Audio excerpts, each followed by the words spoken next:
অসমৰ বিৰোধী ৰাজনৈতিক শক্তি আমি একত্ৰিত হৈ আছিলোঁ, ঐক্যবদ্ধভাৱে আছিলোঁ। আৰু আপোনালোকে সকলোৱে জানে আমাৰ সকলো বিৰোধী ৰাজনৈতিক শক্তিৰ যিটো একত্ৰিত যিটো সত্তা, এইটোক আমি বিৰোধী ঐক্য মঞ্চ অসম হিচাপে আমি ইতিমধ্যে আমি ঘোষণা কৰিছিলোঁ, বা সকলোৱে জানে ইউনাইটেড অপজিশ্যন ফৰাম আছাম বুলি।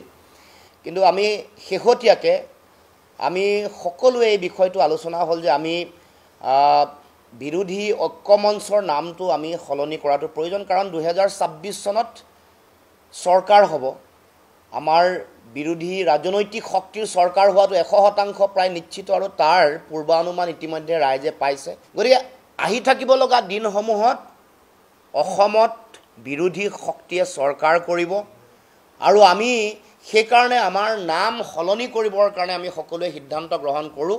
আৰু সকলো ৰাজনৈতিক দলে আমাৰ বিৰোধীৰ সকলো ৰাজনৈতিক দলৰ মাজত আলোচনা বিলোচনা হোৱাৰ পাছত সকলোৰে এটা সৰ্বসন্মত সিদ্ধান্ত হৈছে, আমি সকলোৱে এইবাৰ এই মিত্ৰত আমাৰ যিটো মিত্ৰজোঁট আছে, মিত্ৰজোঁটৰ নাম অসম সন্মিলিত মৰ্চা, সংক্ষেপে অসম মিত্ৰজোঁট হিচাপে ঘোষণা কৰিছোঁ। অসম সন্মিলিত মৰ্চা তাৰমানে অসম মিত্ৰজোঁট হিচাপে চিহ্নিত হ'ব, বা অসম মিত্ৰজোঁট হিচাপে নামাকৰণ কৰিছোঁ।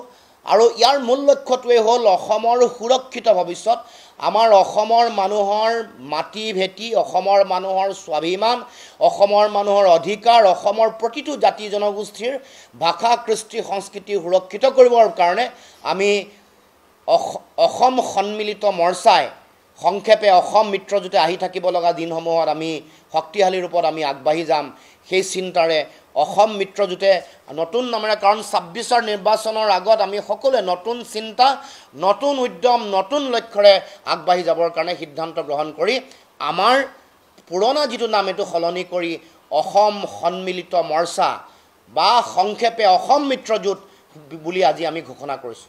অসম মিত্ৰজোঁটৰ মূল লক্ষ্যটোৱে হ'ব যে আমি বিৰোধীৰ ভোট যাতে এটাও বিভাজন নহয়, আমি ঐক্যবদ্ধভাৱে যুঁজ দিব পাৰোঁ, এইটো মূল কথা। বিজেপিক ওফৰাবৰ কাৰণে প্ৰাথমিক ৰণকৌশল, আৰু বাকী মুখ্যমন্ত্ৰী কোন হ'ব কোন নহ'ব এইবোৰ পৰৱৰ্তী দিনসমূহৰ আলোচনাৰ চূড়ান্ত হ'ব।